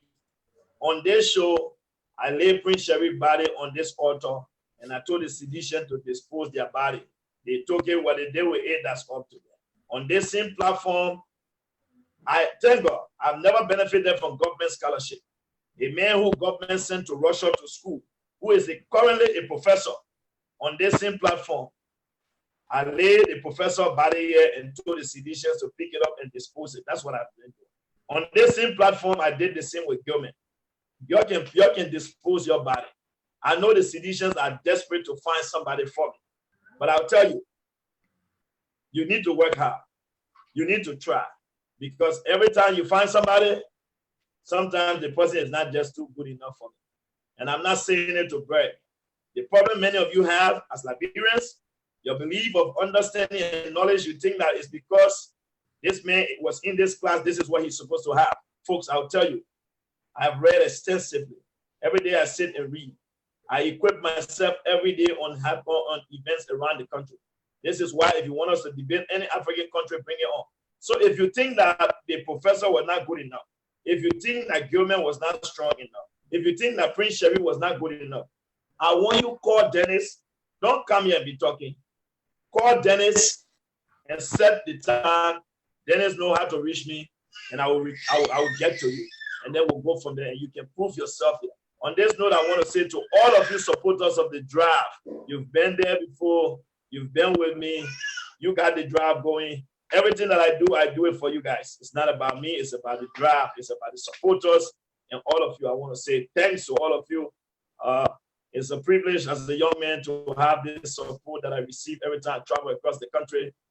You know, it's one of those things you can't ask for it. You know, you can only be humble and be appreciative of what the people gave to you. And I'm very, very grateful, and I'm humble. Thank you, Mr. Lobbo. We are also glad to have you. You know, we want to appreciate your time so very much. And if Senator Dillon get to town, tell him about Focus on Liberia. We want to have him. Okay, definitely I will. Also, I want to say, Mr. Dennis, thank you very much.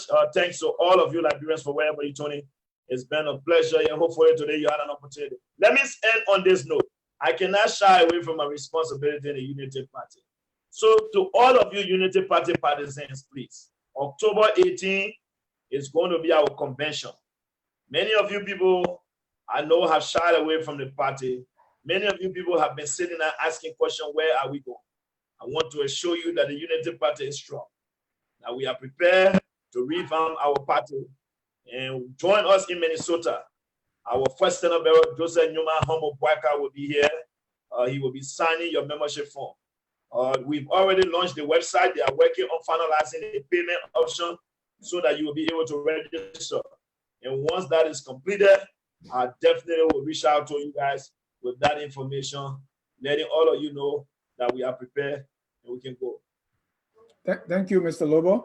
And tomorrow, Monday, 7 p.m., we're going to be hosting Mr. Samuel P. Jackson. He's going to be discussing the Monrovia Stock Exchange. Yes, you heard me right, the Monrovia Stock Exchange. Our guest will be the economist Samuel P. Jackson. On Wednesday at 7 p.m., we're going to continue our economic forum.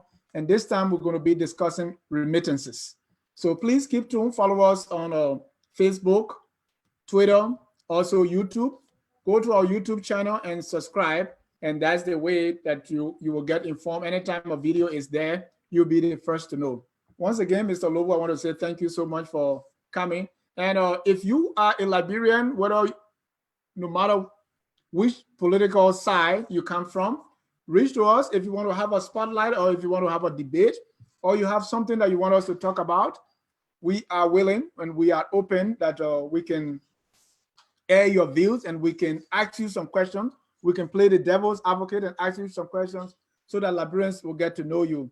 It's very healthy for us to have these discussions and these dialogue so that we keep talking to one another, because at the end of the day, it is Liberia, our common denominator, that we want to benefit. So don't shy away from our debate. Don't shy away from coming forward, and don't be afraid of criticism. They will call you names and they will take you to be paid agents or someone from this side or that side. We are open and focused on Liberia. We will do our best to maintain the balance.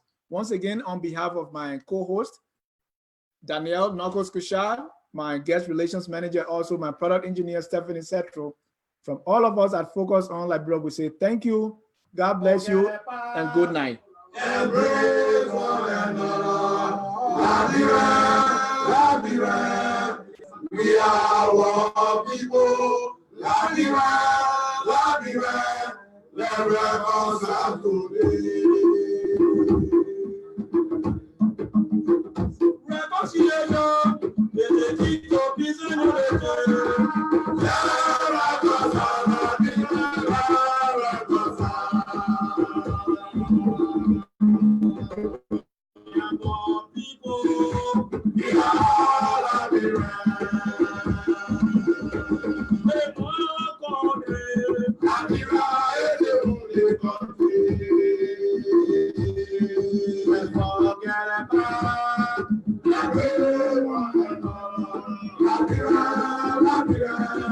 We are all people, Liberia, let's reconcile today.